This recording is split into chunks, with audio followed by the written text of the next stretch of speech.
Hello বন্ধুরা, তনু কিচেনে সবাইকে স্বাগতম। আজকে আমি করে দেখাবো মাংস। তার জন্য আমি আলুটাকে ভেজে নিচ্ছি।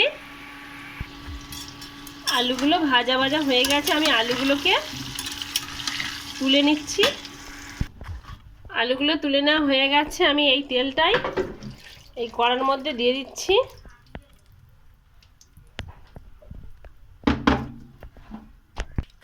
তেজপাতা দিলাম, ফাটি নিয়ে এলাচ দিচ্ছি, রসুন দিয়ে দিচ্ছি আর কাঁচা লঙ্কা দিয়ে দিলাম।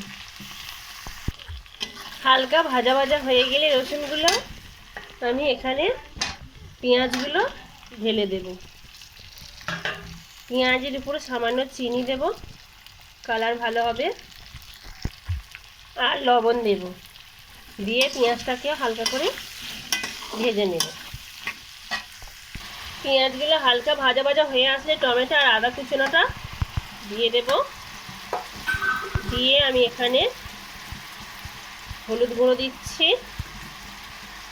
আমার মাংসতে হলুদ আর লঙ্কা গুঁড়ো মাখানো আছে লবণ দিয়ে, সেই জন্য আন্দাজ বুঝেই দিতে হবে। আর লঙ্কা গুঁড়ো দিচ্ছি,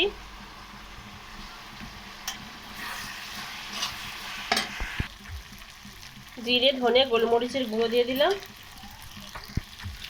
আর এখানে মিট মশলা এই তেলের মধ্যে সব মশলাগুলো দিয়ে দিলাম, তাহলে কালারটা ভালো আসবে।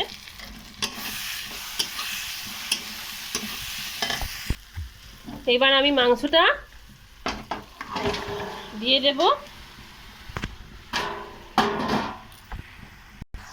ভালো করে কষে নেব।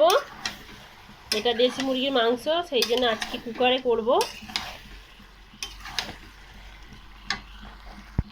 ভালো করে নেড়ে নেড়ে চাপা দিয়ে আমি 10 থেকে 15 মিনিট পরে আবারও ফিরে আসছি।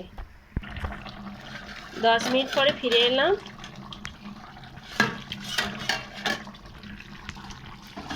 কতটা তেল বেরিয়েছে, শুধু চর্বি হয়ে গেছিল মুরগিটা, এগুলো সব তেল বেরিয়েছে। আমি এবারে এই আলুগুলো এর মধ্যে দিয়ে দিচ্ছি, যাতে একটু গ্রেভি গ্রেভি হয়। আলুগুলো ভিতরে রসগুলো ঢুকবে, ভালো লাগবে, সেই জন্য এই আলুগুলো দিয়ে আবারও আমি 10 মিনিটের মতো কষিয়ে নেব।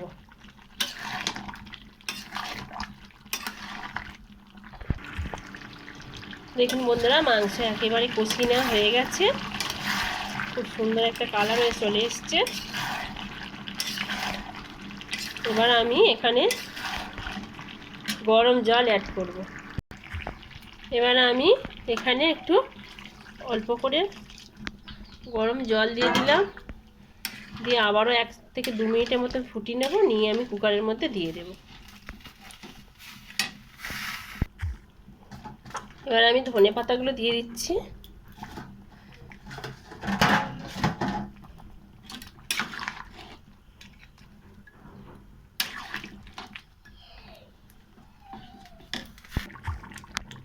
এই পর্যায়ে মানে আপনাদের লবণ ঠিক আছে কি বা ঝালটা লাগবে কি দিয়ে দেবেন। দেওয়ার পরে আমি এটাকে কুকারের মধ্যে তুলে নিচ্ছি, নিয়ে আমি 2টো সিটি দিয়ে নেব।